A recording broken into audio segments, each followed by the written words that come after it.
എല്ലാവർക്കും നമസ്കാരം. ഞാൻ ബ്രൈറ്റ്. ഈ കേരളം ഓൺലൈൻ സർവീസിലേക്ക് സ്വാഗതം. സാമൂഹ്യ സുരക്ഷാ ക്ഷേമ പെൻഷനെക്കുറിച്ചാണ് ഇന്നത്തെ ഈ ഷോർട്ട് വീഡിയോ.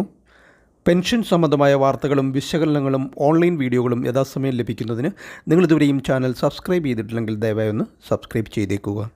വാർദ്ധക്യകാല പെൻഷൻ, കർഷക തൊഴിലാളി പെൻഷൻ, വിധവാ പെൻഷൻ, ഭിന്നശേഷിക്കാർക്കുള്ള പെൻഷൻ തുടങ്ങിയ സാമൂഹ്യ സുരക്ഷാ പെൻഷനുകൾക്ക് നിയമപരമായി അർഹതയില്ലാത്തവർ ആരൊക്കെയാണെന്ന് ആദ്യം നോക്കാം. ഇതിലാദ്യത്തേത് കുടുംബ വാർഷിക വരുമാനമാണ്. കുടുംബ വാർഷിക വരുമാനം 1,00,000-ൽ കൂടുതൽ ഉള്ളവർ ക്ഷേമ പെൻഷനുകൾക്ക് അർഹരല്ല. അടുത്തത് സർവീസ് പെൻഷൻകാരും കുടുംബ പെൻഷൻകാരുമാണ്. ഗവൺമെൻറ് സർവീസിൽ നിന്നും റിട്ടയറായി പെൻഷൻ വാങ്ങിക്കുന്നവരും അവരുടെ ഫാമിലി പെൻഷൻ വാങ്ങിക്കുന്നവരും ക്ഷേമ പെൻഷനുകൾ വാങ്ങിക്കാൻ അർഹരല്ല. മറ്റൊരു വിഭാഗം ആദായ നികുതി അടയ്ക്കുന്നവരാണ്. വർഷം തോറും ഇൻകം ടാക്സ് റിട്ടേൺസ് സമർപ്പിക്കുന്നവർ ക്ഷേമ പെൻഷനുകൾ വാങ്ങിക്കുവാൻ യോഗ്യതയുള്ളവരല്ല. അടുത്തത് 2 ഏക്കറിൽ കൂടുതൽ ഭൂമിയുള്ളവരും സ്വന്തമായി കാറുള്ളവരും ക്ഷേമ പെൻഷനുകൾ വാങ്ങിക്കുവാൻ നിയമപരമായി യോഗ്യതയുള്ളവരല്ല. അടുത്തതായി കേന്ദ്ര സംസ്ഥാന സർക്കാർ ജീവനക്കാർ ഈ പെൻഷൻ വാങ്ങിക്കുവാൻ അർഹരല്ല.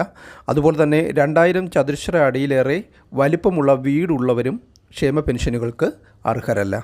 വീട്ടിൽ AC സ്ഥാപിച്ചിട്ടുള്ളവരും സാമൂഹ്യ സുരക്ഷാ ക്ഷേമ പെൻഷനുകൾ വാങ്ങിക്കുവാൻ യോഗ്യതയുള്ളവരല്ല. ഇവിടെ പറഞ്ഞിരിക്കുന്നതിൽ ഒട്ടുമിക്ക ആസ്തി മൂല്യങ്ങളും പെൻഷൻ വാങ്ങിക്കുന്ന ആളിൻ്റെ ശ്രമഫലമായിട്ടായിരിക്കത്തില്ല ഒരു കുടുംബത്തിൽ ആർജിക്കാൻ കഴിഞ്ഞിട്ടുള്ളത്. കുടുംബത്തിലുള്ള മറ്റുള്ളവരുടെ ശ്രമഫലമായിട്ടായിരിക്കും എന്നുള്ളത് ഒരു യാഥാർത്ഥ്യമായി അവശേഷിക്കുകയാണ്.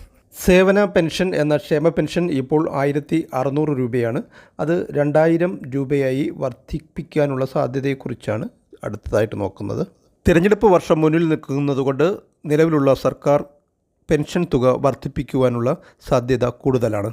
തദ്ദേശ സ്വയംഭരണ തെരഞ്ഞെടുപ്പും നിയമസഭാ തെരഞ്ഞെടുപ്പും മുന്നിൽ നിൽക്കെ കഴിഞ്ഞ 4 ബജറ്റുകളിലായി വർദ്ധിപ്പിക്കാതിരുന്ന ക്ഷേമ പെൻഷൻ തുക വരുന്ന ബഡ്ജറ്റിൽ വർദ്ധിപ്പിക്കാനുള്ള സാധ്യത കൂടുതലാണെന്നാണ് മാധ്യമങ്ങൾ റിപ്പോർട്ട് ചെയ്യുന്നത്. നേരത്തെ 2500 രൂപയായി വർദ്ധിപ്പിക്കും എന്ന് പ്രഖ്യാപിച്ചിരുന്നെങ്കിലും 500 രൂപയെങ്കിലും വർദ്ധിപ്പിച്ച് 2000 രൂപയാക്കാനുള്ള സാധ്യത കൂടുതലാണ്.